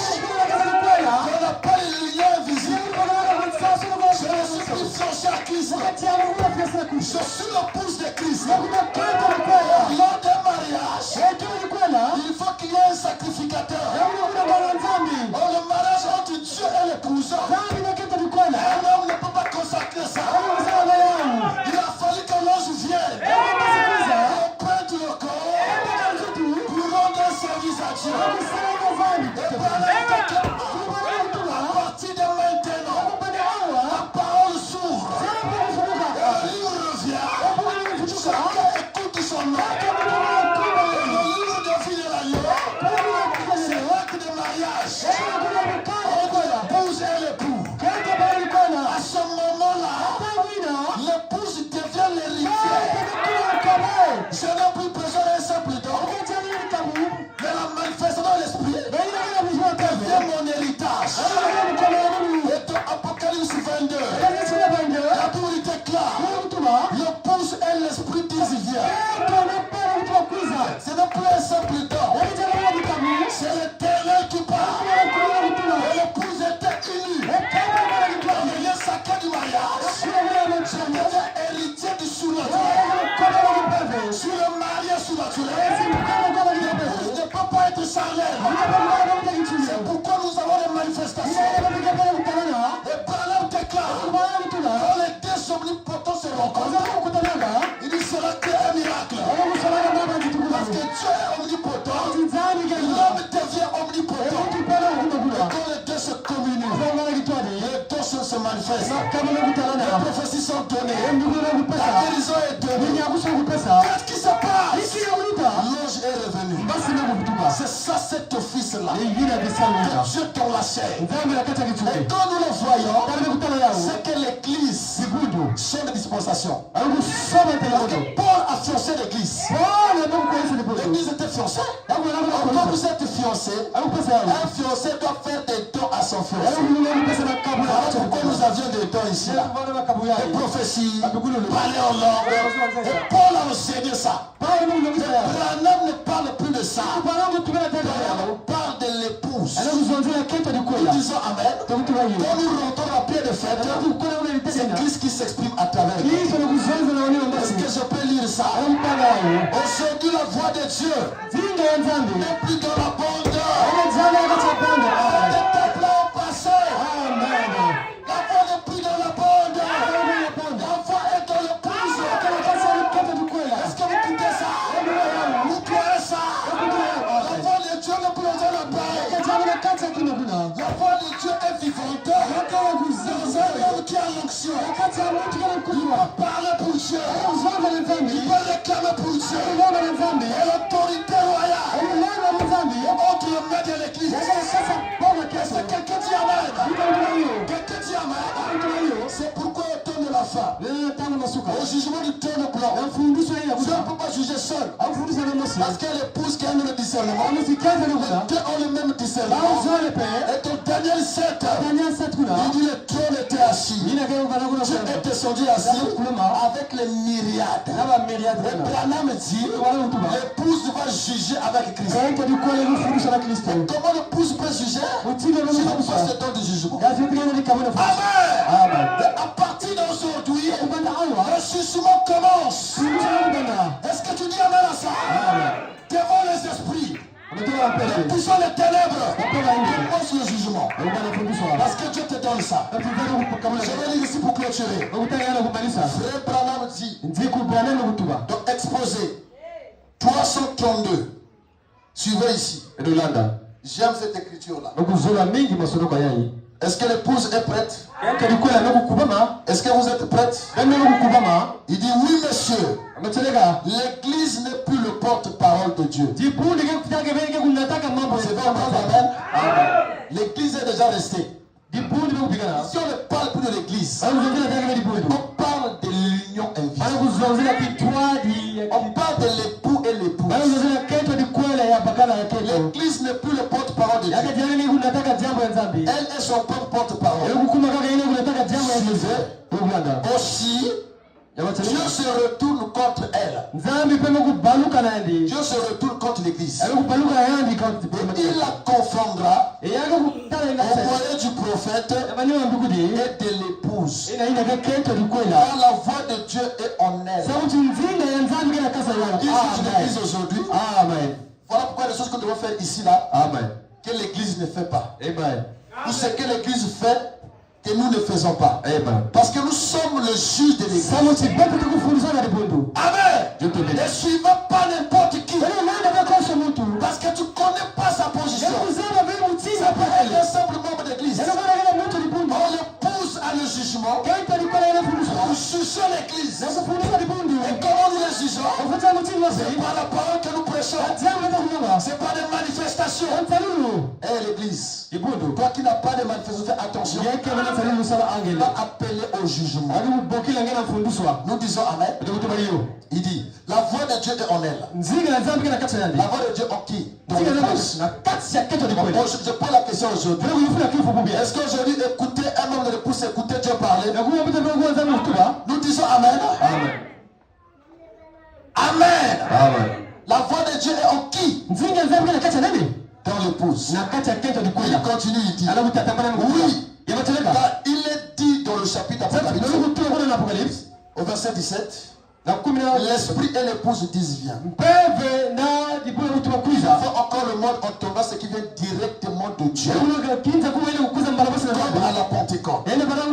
Il est évident que, comme dans le premier âge, cette épouse parole sera repoussée. Nous arrivons dans un âge où on va vous repousser parce que vous défendez la parole. Les gens vont commencer à vous critiquer. Et le ciel va montrer quoi est le pouvoir. Nous ne sommes pas le courant du message. On n'est pas pareil. Sous l'épouse, parole manifestée. Et ça, je ne sais pas. Amen. Je prends ici. Oh! Dieu a encore une voix pour les gens du monde. Dieu a encore une voix pour les gens du monde.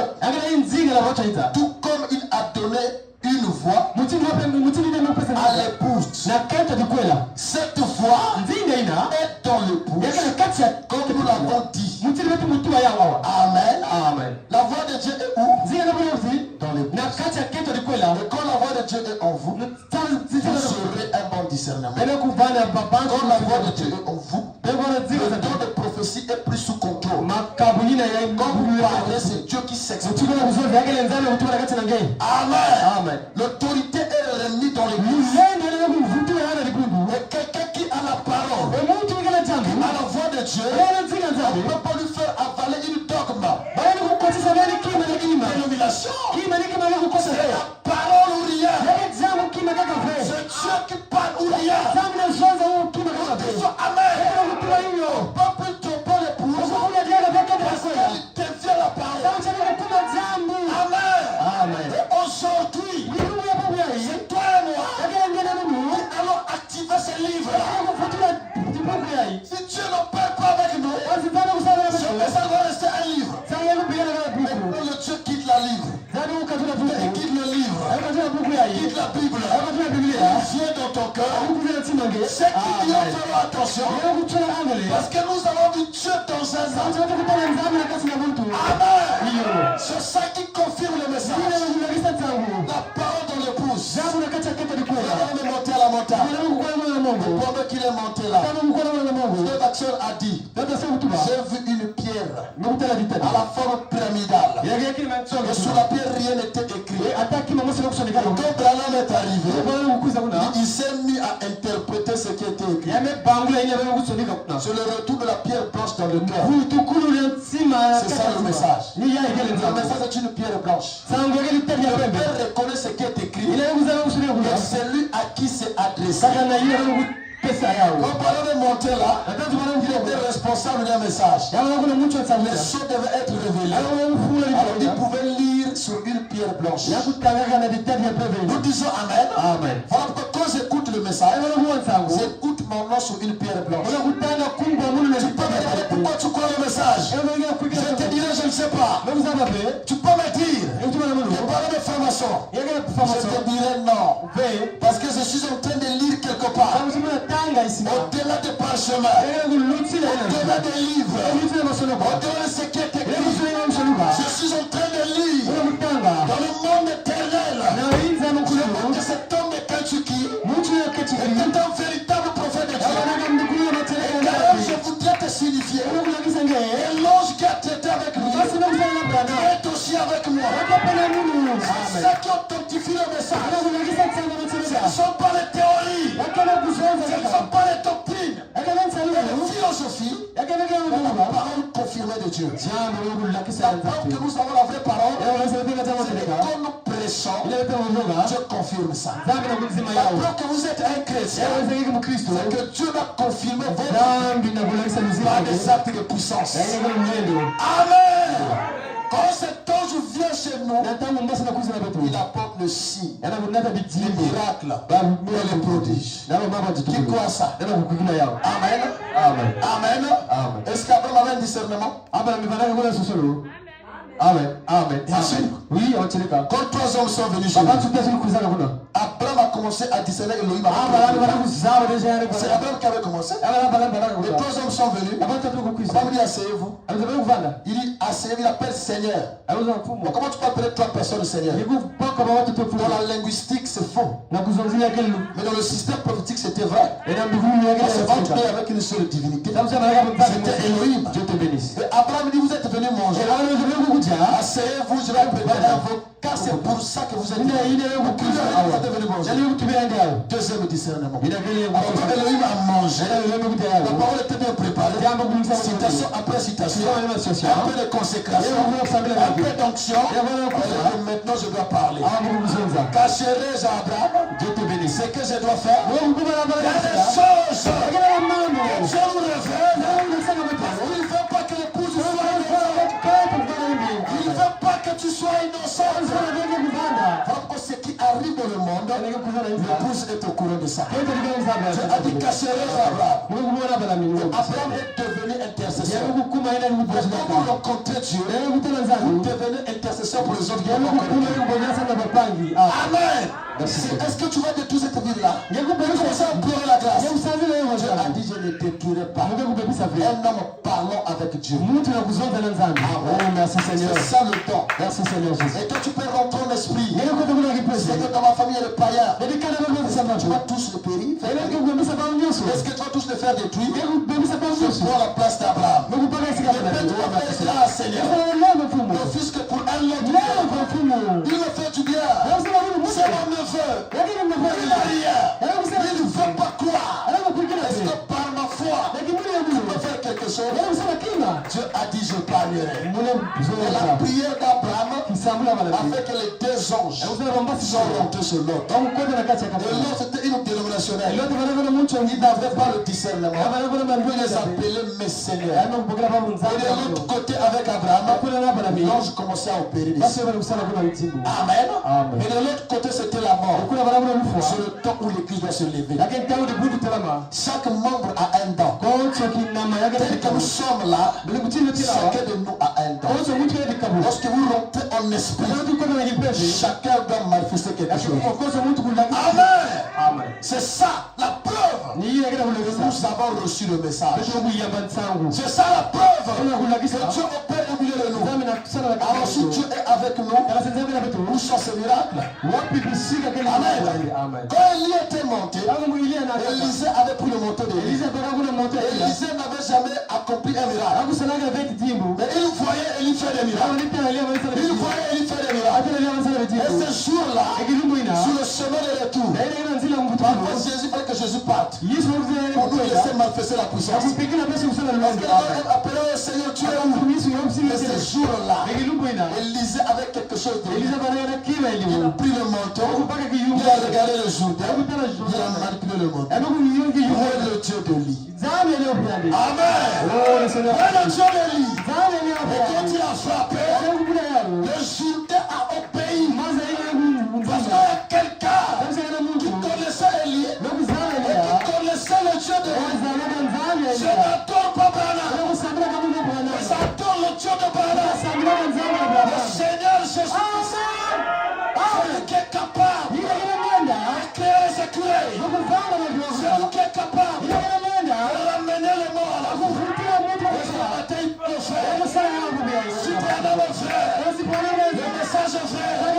Où est le Dieu de Branham? Où est cet ange-là? Il peut restaurer la vie. Il peut guérir le malade. Il peut discerner les pensées. Est-ce que tu crois qu'il est là? Est-ce que tu crois que Dieu est vivant? Est-ce que tu crois qu'il est vivant? Alors levez-nous maintenant. Nous allons prier ce Dieu-là. Si c'est vrai que tu crois qu'il est vivant. Alléluia. Alléluia. Nous allons implorer sa grâce. Que chacun reçoive quelque chose. Si ce message est vrai, où sont ces œuvres, Seigneur? Où est la grâce de ce message? Où est cette onction? Lorsqu'on priait, les apôtres priaient, le là où ils étaient s'ébranlaient. À cause de l'adoration, à cause de la louange. Où est ce Dieu aujourd'hui? Où est ce Dieu? Est-il mort? Je ne crois pas qu'il est mort. Je sais qu'il est vivant. Que Dieu t'ouvre les yeux ce matin. Jésus est vivant. Il peut le faire. Il peut changer ta situation. Il peut te prendre et t'emmener quelque part. Est-ce que tu peux te connecter dans l'esprit? Est-ce que tu peux te connecter maintenant? Il y a une grâce de Dieu qui environne ce lieu. Quand un homme a croisé la colonne de feu, il peut l'arrêter. Agis dans ma vie, il peut l'arrêter. J'entends le nom de Dieu.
Gracieux Père Céleste, Seigneur Jésus-Christ, ta parole est le feu.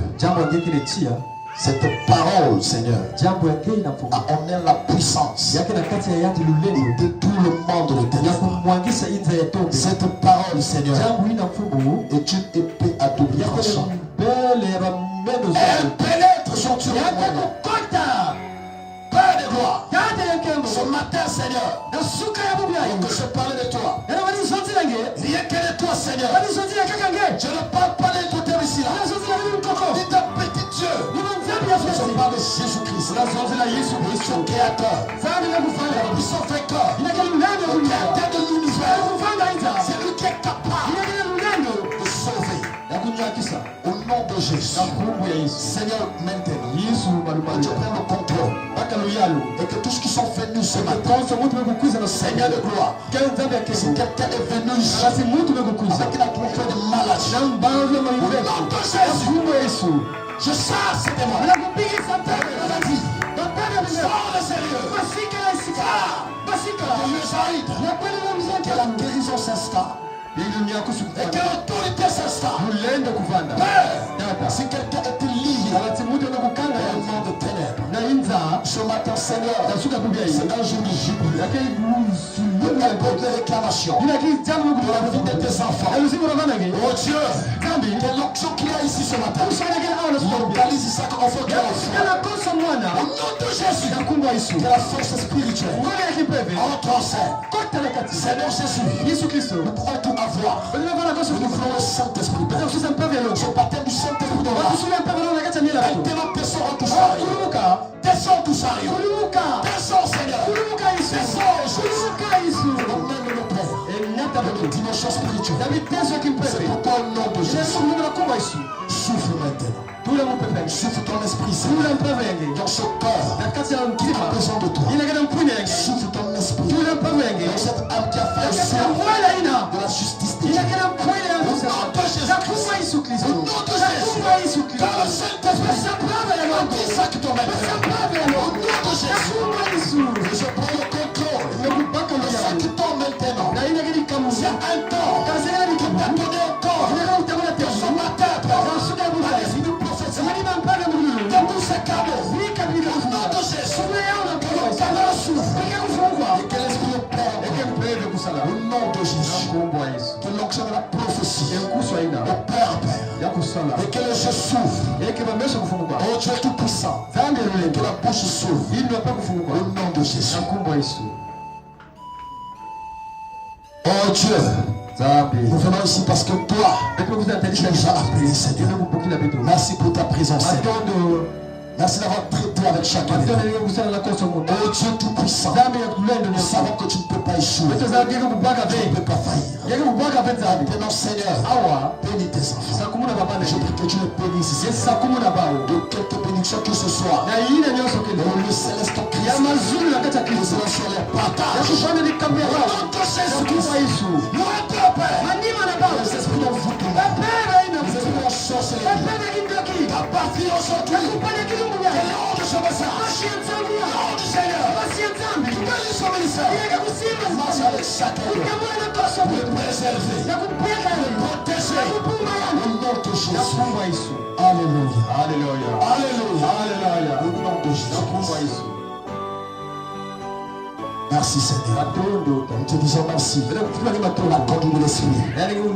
Merci pour la conduite de ce matin. Oh Dieu tout-puissant. Ton chemin est connaissant. Bénis le chemin de retour. Nous voulons te recommander le futur. Ta main fait sur tes enfants. À toi la louange, la gloire, l'honneur et la magnificence. Au lieu saint, au siècle des siècles. Nous prions Père. Au nom de Jésus-Christ. Amen. Amen. Je crois que je n'ai pas un programme ce matin. On a juste un programme avec les intercesseurs. Nous restons ici pour les nuits de prière. Que le Seigneur vous bénisse richement. Amen. Amen. Continuez à étudier la parole. Implorer sa grâce. Nous sommes arrivés au temps de la maturité. Où chaque chrétien doit grandir dans les pour identifier sa nature.